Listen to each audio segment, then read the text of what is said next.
And I think we've over-moralized, we've made everything ethical. And I actually think sexuality and gender are what's called a theodicy question.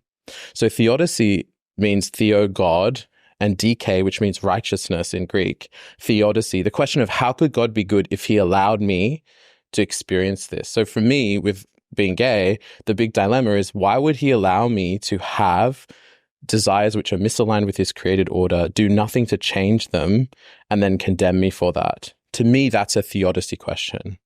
It has an ethical element, but it's primarily about that wrestle. Like, my God, why have you forsaken me? Like the Psalms, Job, all of that side of what faith means has not entered this conversation.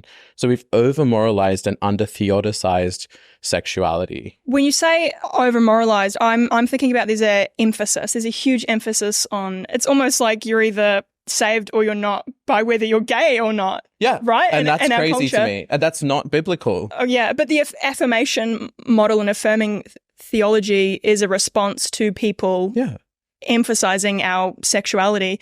I mean, if anything, I would rather people just forget about it. Like, I know. Do you know, like, I'm not a gay Christian. I went through that. I was in Strasbourg, France, doing my political science degree, finishing it off at UCS, and it was like an exchange thing. Anyway, I was in the center of town on my bicycle, and I'd been saved and was wrestling with this question and trying to work it out.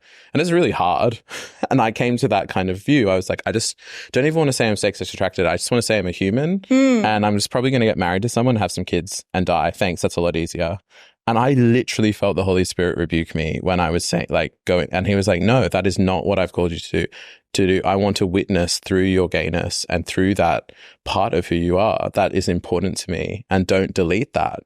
And then the next day I was at the political science faculty in France, and I looked at this poster that was across from me, and it was Le Triangle Rose, the pink triangle.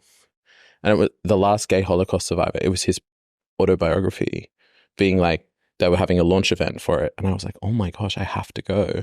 So I went that next day. And as Rudolf Brazda, the last gay Holocaust survivor, shared his story, I just broke into tears. And I just felt the Spirit, Jesus really showing me, this isn't important, but I want you to stand against that kind of hatred that Rudolf Brazda went through. And that your gay identity matters to me, but I don't want you to compromise the holiness of my law. And that was the kind of tension, the deep tension beyond conservative and liberal, progressive and traditionalist, that I felt he was leading me into.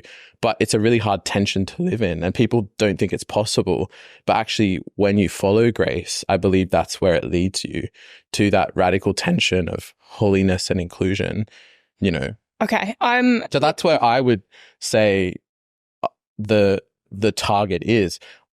It's a journey getting there. I don't think any of us ever get there fully. I think we're all on a pilgrimage towards that. But that's the goal, to be like Christ, who was perfectly holy, fulfilled the law, never contradicted the law, and yet brought a righteousness greater than the law, which is about grace and inclusion of all people, all nations. And so that's my goal. That's where but that was a hard process. And actually retaining the word gay was really important for me in that process. And not giving into an easy dualism where I just deleted being gay, but actually seeing that as a vital part of the witness of the gospel. Because a lot of Christians, celibate gay Christians will call themselves same-sex attracted. We just don't act on our desires. But that's because they're in conservative churches that are full of straight people who don't get what being gay is. Okay. But then you're also not on the affirmation side where you believe No, God. I think the law is quite clear, but the law doesn't make you righteous. Trying to obey the law is a waste of time. The righteousness of God comes through Jesus, and then you end up living a life that fulfills the law. But you can't aim for the law. That you have to live in the Spirit. That's what Paul talks about. Do you not know you've been justified by the Spirit? Then continue to walk in the Spirit. Okay. So it's a tension between It's a tension between the law is not a license to condemn, which was the problem in Romans 1-3, where the legalists and the Judaizers were trying to condemn the Gentiles and say, you need to obey the law, live according to the law. And Paul was like, no, you don't get it. The law has been fulfilled.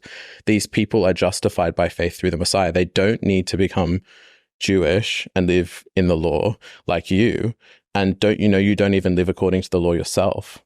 So actually, the Bible is radical, and that space is radical. And when I realized it, the passages I thought condemned me were actually the passages that were about my inclusion as a gay person, but also my calling to holiness, to not compromise the created order of marriage between a man and a woman. And that's where it left me.